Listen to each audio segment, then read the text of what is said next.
Hello and welcome. You're with us here on a brand new edition of Aspire, coming to you from TGIF in Mumbai. I'm Abha. And I'm Vikram. We've got plenty lined up on the show. Here's what we've got. The Idiot Box is finally getting smart, thanks to the droid. London is the place to be for the Olympics and beyond. But before we get down to any of that, here's what's buzzing this week. In yet another marriage of luxury cars and watches, watchmaker Hublot introduces the Hublot Ferrari 250 GTO Classic Fusion watch. The watch celebrates 50 years of existence of this iconic car model with this: a timepiece with a 45mm titanium case and a calfskin strap, and a barrel drum located at 12 o'clock that resembles the car wheel's rim. And while on cars, Mercedes-Benz is set to launch new sets of wheels over the next 2 years.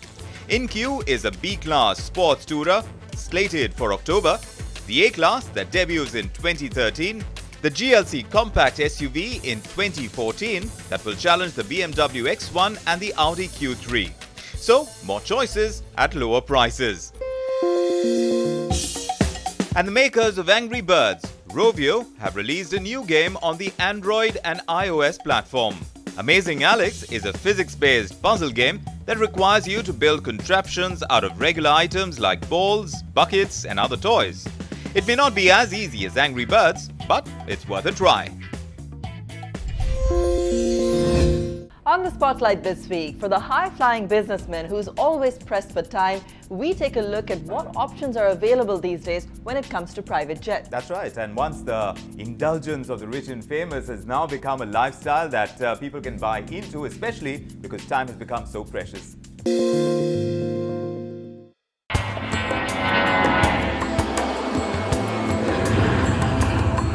Traveling by air, the fastest way to get around the world. But even here, check-ins at airports, long queues, all of these can be frustrating for the business traveler, who's almost always pressed for time. There are faster ways that are more exclusive and allow people to buy time. And this is where private jets come in. Presidents, royalty, rock stars, even corporate tycoons, all of them have taken to the skies in their very own style.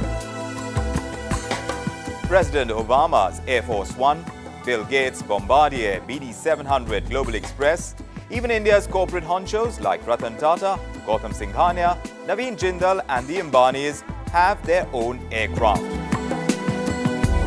And these aircraft are nothing less than mansions in the sky, customized to every detail, from textures to fabrics to colors.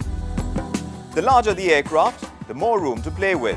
You can have comfort seating, bedrooms, conference rooms, even showers, and a kitchen. While owning a private jet exudes a sense of luxury, it's turning out to be a necessity for those who are pressed for time, as it's a more practical, more economical choice.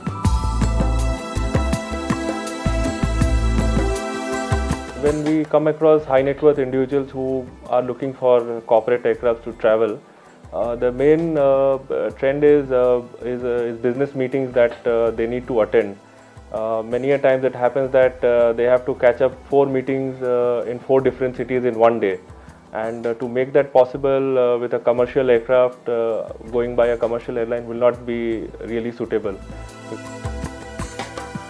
Business jets in India are now changing their impression of being a luxury product into more of a necessity.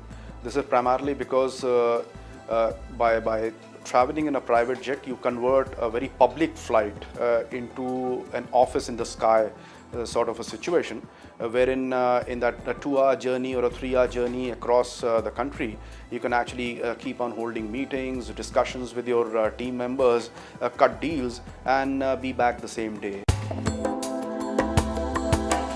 There are around 490 private aircraft in India, out of which 138 are private jet planes.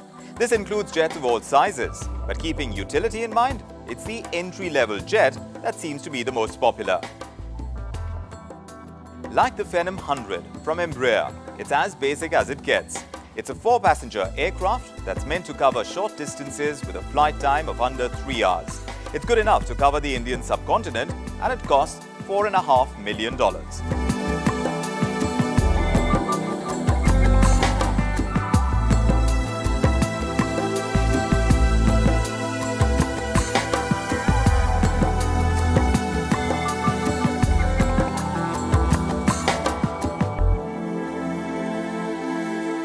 Tell me, Vinit, as far as private jets are concerned, we're doing well in terms of numbers when it comes to what we see next door in China.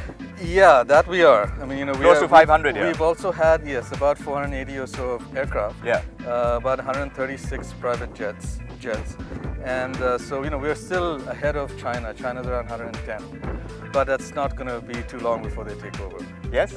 Because China just a couple of years ago opened up their private aviation. Are we moving from private jets as indulgence to more utility?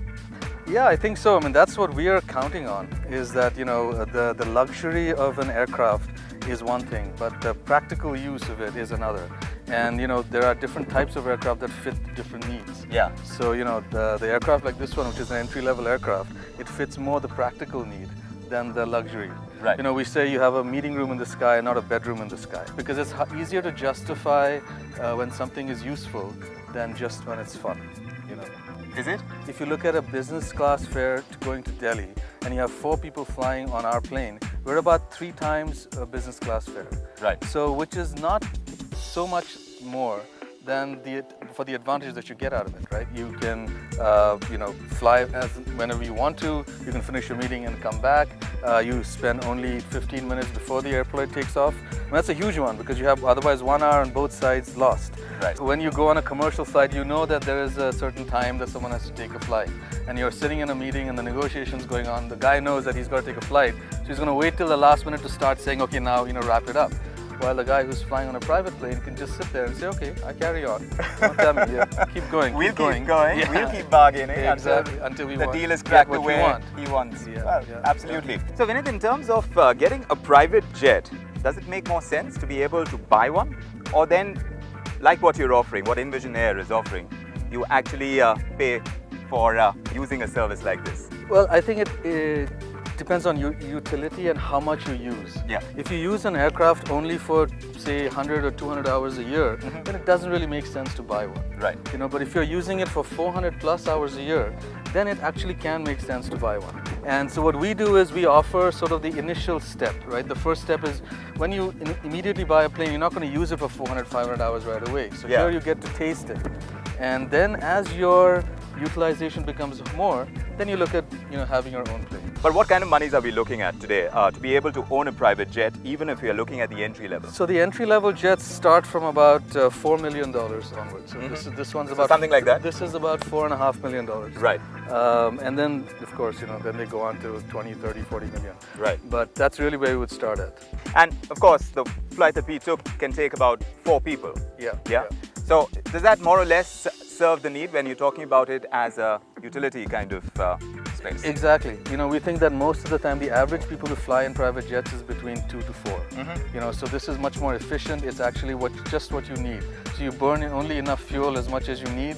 You use the capital cost is also for what you need. Right. If you're going to 8-seater, you're going to pay double the price. Right. So it's a much better fit for business use, especially with the entry level. Corporate is really what we are focusing on because we believe that there is a serious need to go out to manufacturing locations, to sites where development is taking place. But there are airports there, but there's nowhere to get there otherwise. Right. And commercial airlines fly to only about 38 regularly, 80 airports, they're connected. Yeah. And we can fly to 200 airports. Right. So that opens up your connectivity, intensely. Right. And so, but who are going to use these areas? It's the manufacturing guys, the retail guys. Walmart is coming. There are big operators coming here to set up shops. They're going to be setting up all over the world. I don't know if you know, but Walmart is the largest user of private jets in the world. Right. So they need to use them, and they're not used for their CEOs. Right. They're used for their managers. to actually go to the sites at different times and monitor things. So it's more a practical need again there than the luxury stuff we're talking about.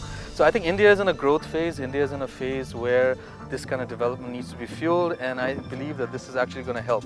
Once a CEO or a top manager actually personally gets to a location, he has a much different interest in the project, and the efficiency also increases. Right. And I think many people who are using these services here know that, and they're aware of it. Okay, Vinit, now let's take it back to the point about utility versus indulgence. You're a businessman yourself. Forget the fact that you're running Invision Air and you put these 2 private jets out in the market. But you run a telecom business, and you've got a manufacturing unit which is about a 6-hour drive away, I understand. Yeah, that's right. From Mumbai Yeah. into Gujarat. Now, if you had to justify in your head the fact that you need to get yourself a private jet, what would you tell yourself? No, I would say that I need to be back home for my son at 7 o'clock. I need to be doing other things with my life than just spending time in a car for 6 hours. Right. And so, for me, the justification comes in from eventually my personal experience. Cost-wise, how much more are you spending for that kind of convenience? Well, maybe 6 to 7 times what I would pay for. So you're saying 7 times the cost of what you would spend if you made road trips back and forth to your manufacturing unit, and still you're saying that that's utility, not indulgence. Yes, 7x is utility for me, it'll be 12x for somebody else, but it all depends on what you value your time to. Right, and time is precious. So if you want to buy into that lifestyle, which are the best aircraft that's available in the market right now? Here's a look.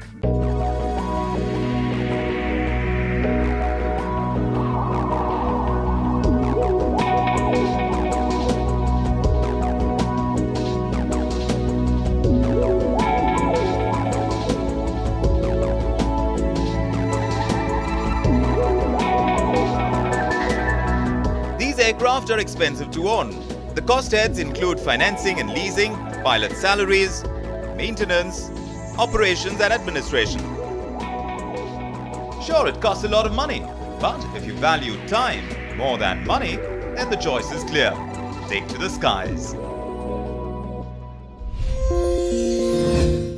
Just taking that one point that Vineet mentioned, Vikram, about how it's 7 times more, is that really worth it? Yes, I would imagine so, because now time is such a rare resource and you want to make the most of your time, and if you get to save time, even if you have to spend it with the family, I think it's worth it. All right, well, that's something to keep in mind when you're out shopping for a private jet. In the meantime, we take a quick break here on Aspire. But coming up, lots more. We're talking about the idiot box, which is not an idiot box anymore. It's gone far beyond.